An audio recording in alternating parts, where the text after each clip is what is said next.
Several years ago, I lived in a pool hall. It had actually been part of a gentleman's club in a building which had originally been built in the 1840s as a bank, but had been taken over at the end of the 19th century and turned into a gentleman's club. And so a pool hall had been built on the back of it with soaring ceilings and big windows, 6x6 windows, and lots of space. My grandmother's second husband had got a load of bricks in Montreal one time, a special deal.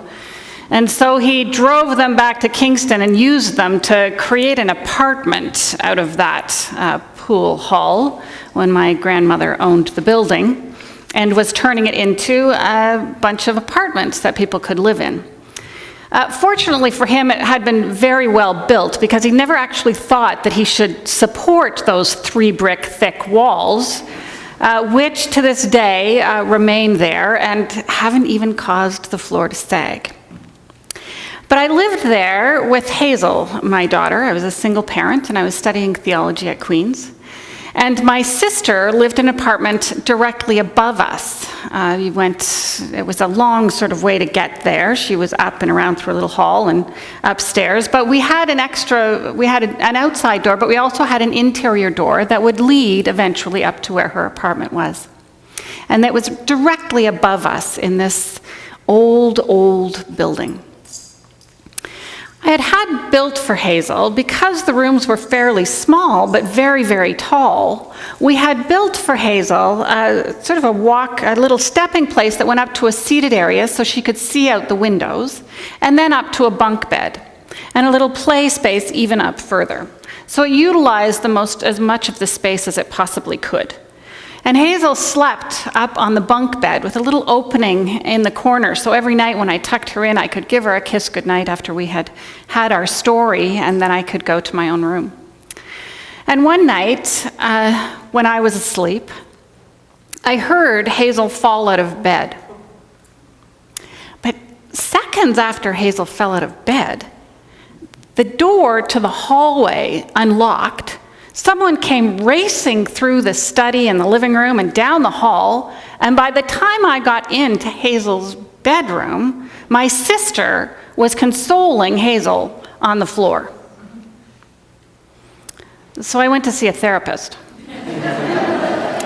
What was wrong with me that I couldn't get to my child's side faster than my older sister, who lived in a completely different apartment in like a long way from the door. And she had to find her key too, right?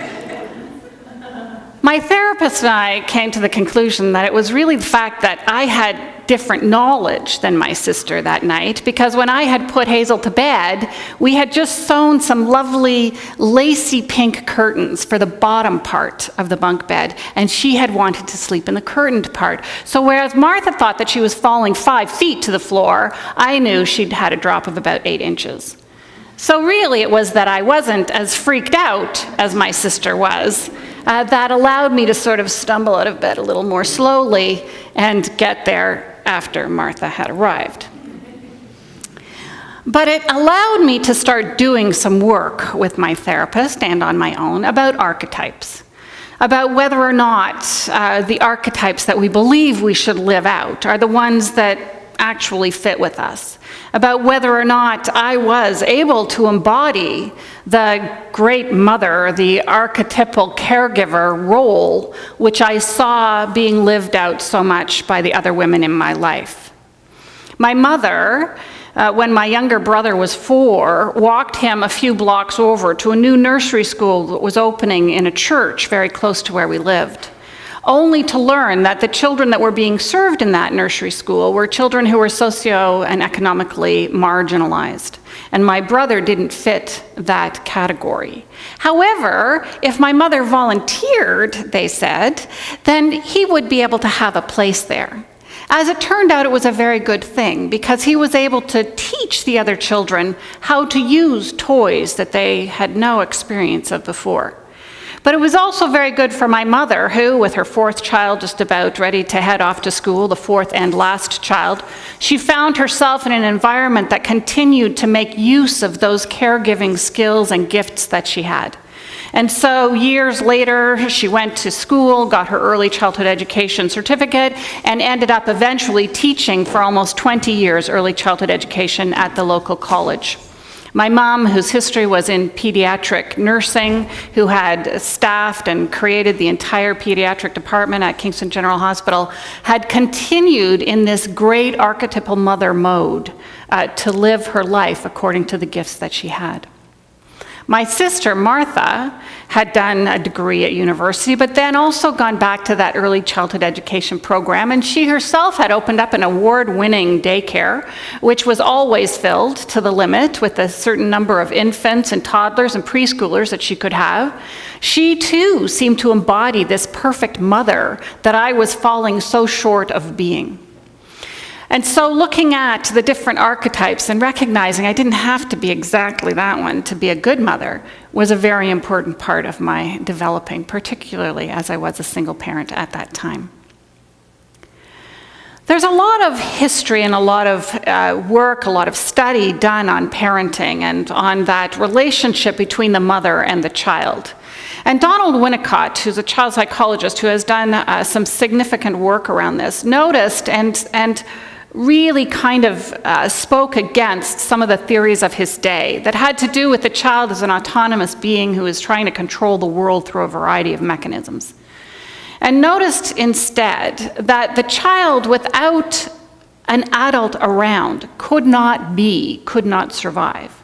And so argued that the child was actually in relationship from its very first moment, that it was that relationship that defined an infant.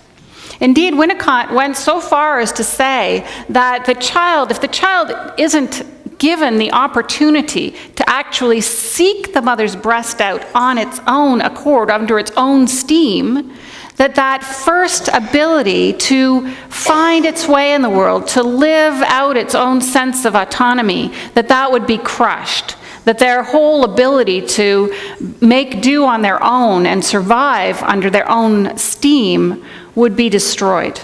So Winnicott argued that a child who is playfully interacted with by the mother, who learns that to find their own way, to know that eventually they'll be able to get to the breast, is the child that also will be able to sit in moments where they're not getting what they need and self-soothe because they know that sustenance, that thing that they need, will be provided down in time. And they can soothe themselves during that time as they're waiting for that to happen.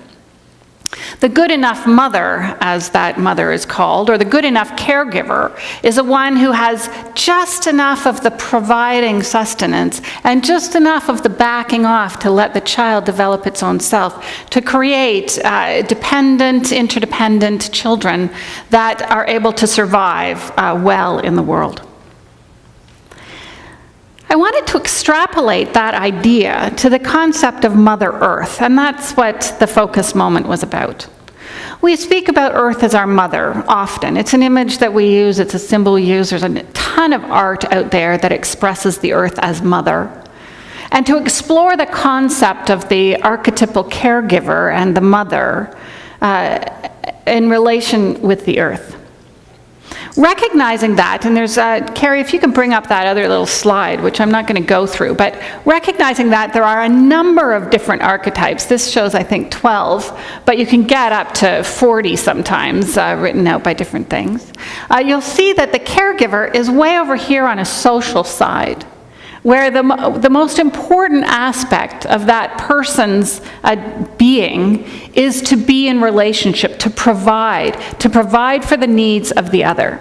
And you can take that away now because I don't want to talk about it any more than that. And I'm not going to tell you where I fall on that little picture, so we'll close that.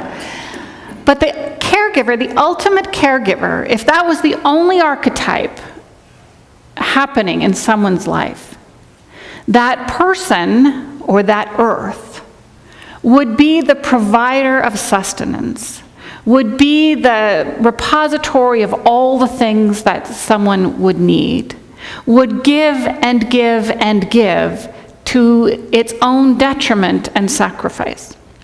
And I would argue that our image of the Mother Earth is exactly that.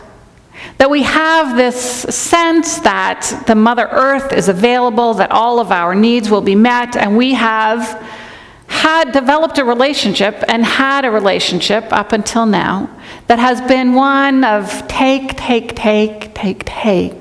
to the point of exploitation.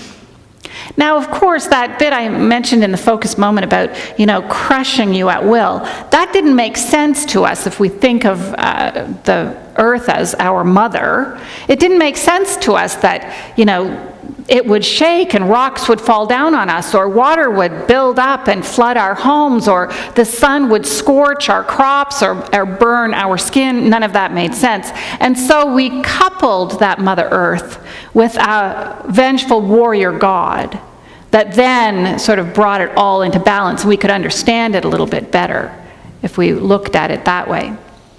But having set that warrior god aside, is it okay for us to just leave this image of the archetypal mother in the Mother Earth? And I would argue that it's not.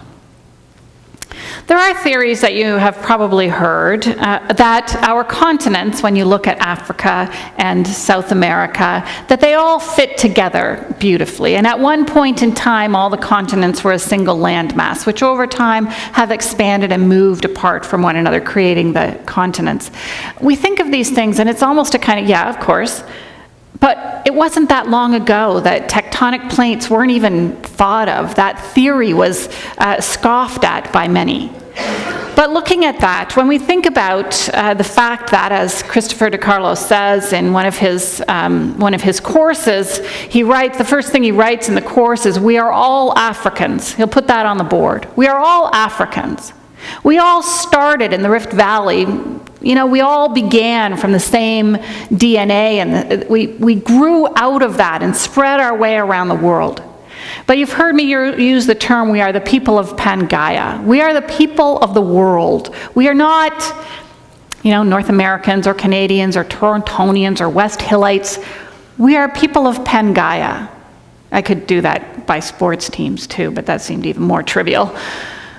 We are the people of Pangaea. We are all family, and we all have our origins in the same Y chromosome and the same mitochondrial Eve.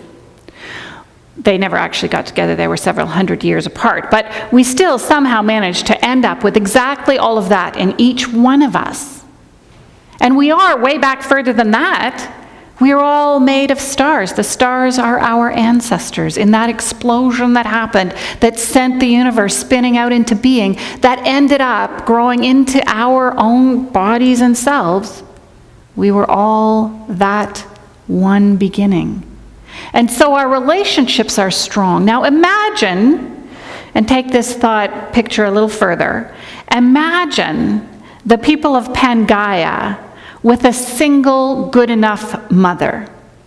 With a good enough mother that met all of our needs as they arose, and then learned to sort of stand back and watch us meet our own needs.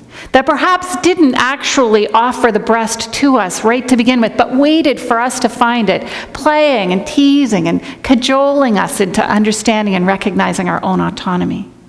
Imagine the good enough caregiver being one who stepped aside to watch the altercations between siblings sort themselves out, instilling in the reflections afterward at the dinner table the values that we needed to be able to process what it was that happened and do it perhaps a little differently the next time. Imagine the good enough caregiver that eventually, when we grew up as adults, the people of Pangaea, each and every one of us, had a respect and an understanding and a knowledge and a love of every single one of our siblings. Imagine how we would have been if the Mother Earth hadn't been only the caregiver, hadn't been only the source of sustenance, but had been able to call a halt from time to time so that we would find our own ways to self-soothe. so that when we ran out of stuff, we didn't start blowing the tops off mountains in order to get at it. The people of Pangaea are a people who have lived long, too long, without that good enough caregiver, without that blend of the archetypes that can bring us to a place of peace and a place of comfort, without that nurturer that is combined with the warrior who sets barriers for us and boundaries and says, "Thus far you shall go and no further." We have lived long with that take mentality. But what we would never expect our own mothers to do, we expect of the earth. We expect of the rest of the world, even though we haven't actually imagined ourselves that good enough caretaker who could guide us to maturing as adults and as siblings in the world. Each one of us has a story about our own mother. Each one of us has a story about our own mothering, whether it has been to our own children or to the people at the desk next to us in our office, or the kids that we connect with through the Boys and Girls Club. Each of us has had the opportunity to be that caregiver at some point in our lives, and every single one of us has that ability to be the caregiver. It may not be the dominant, as it's not the dominant in my life. It may not be the dominant in yours. But it's that desire to give of yourself and to allow someone else's suffering to be abated, to allow their hunger to be sated, to allow their needs to be filled. We all have that. But we also all have that little bit of the warrior that can stop us when we go too far, that can allow for someone to take from us as much as they need and then set the boundary, that can say this far and no further.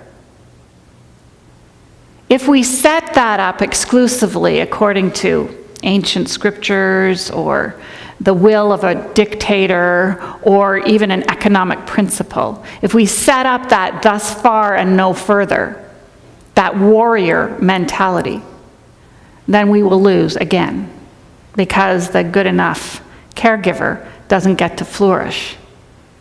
What we must do is find, as we struggle to do every day, what are the values, what are the ideals that we would like to see lived out in this family, this People of Pangaea family? What are they that can set those limits and move them according to the contexts and the ethical needs at the time?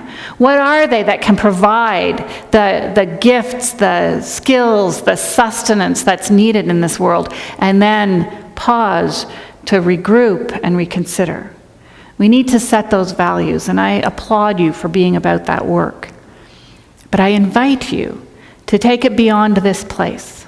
Take it beyond the church conversation. Take it beyond the repeating of the words of commitment at morning or at night. Take it beyond your own personal relationships and see it as a call to the entire community, the whole human population. And call one another to live in accordance with the values of a balanced understanding, imagining and projecting, even if necessary, as we have done in the past, and so projected a warrior God, but projecting instead a good enough caregiver, a good enough mother who will take care of us and ensure that we are well and will not allow us to take advantage or to reap what is not ours. To find that balance, to find the place in the middle of that group of archetypes that is based exclusively on the ideals that bring about well-being, not only for us, but for all. Not only for Earth, but for the Earth's peoples. Not only for this community, but for the community beyond. Not only for those who look like us and talk like us and vote like us, but for all. If there is one thing that we can take from Mother's Day, it is the recognition that we are called to be good enough mothers each and every one of us, in our lives and in this world, amongst this family that is the people of Pangaea.